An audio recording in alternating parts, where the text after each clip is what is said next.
Bayan at mga kamag-anak natin, nandito ako ngayon sa bahay ni Manang Tisi. Dito kami natulog sa buong magdabag na ito.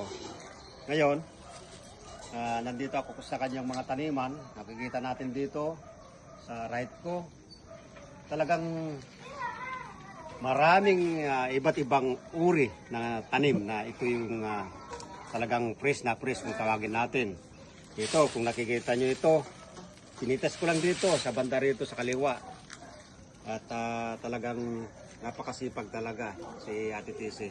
Pagkikita natin talaga na talagang nandyan lang yung pwedeng ikabuhay kung masipag ka lang. Kaya tara, samahan nyo ulit ako dito para ipapakita ko sa inyo kung paano mamitas ng maraming kamatis. Dito tayo. Hinog. Ayan. Oh, napakarami.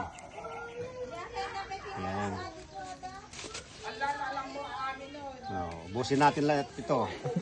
Kasi iuwi natin doon sa kuwan. Ito sira na.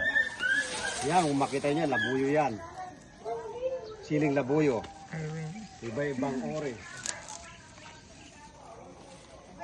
Ayan, napakarami. Grabe. Ngayon, habang sumusunod sa akin natin, pinagyayabag ito, talagang totoo talaga ito. Ito, makikita natin ito, bayabas ito. Napakaraming bunga din. Ayun, pakita mo yung hinog. Yeah, hinog. Hindi inaano nila doon sa probinsya. Hindi matatakaw pero masisipag ang mga tao rito. Tingnan mo ako rito, napakainit. Ay nakikita yung ganda kong lalaki rito. Ay, hindi pala. Joke lang yun. Dito, makita mo ito. Ayan, oh. Oh, kung masipag ka lang talaga, mabubuhay ka. Oh, dito tayo ulit. Dito tayo. Sa mga maraming ito, mga kamatis, nako, kamote. Ito, ano bang tawag dito? Kalabasan. Yung kalabasa. Saka dito, ipakita ko rin yung mga alaga ni Joseph. Ayan, yung mga manok. Dito, napakarami.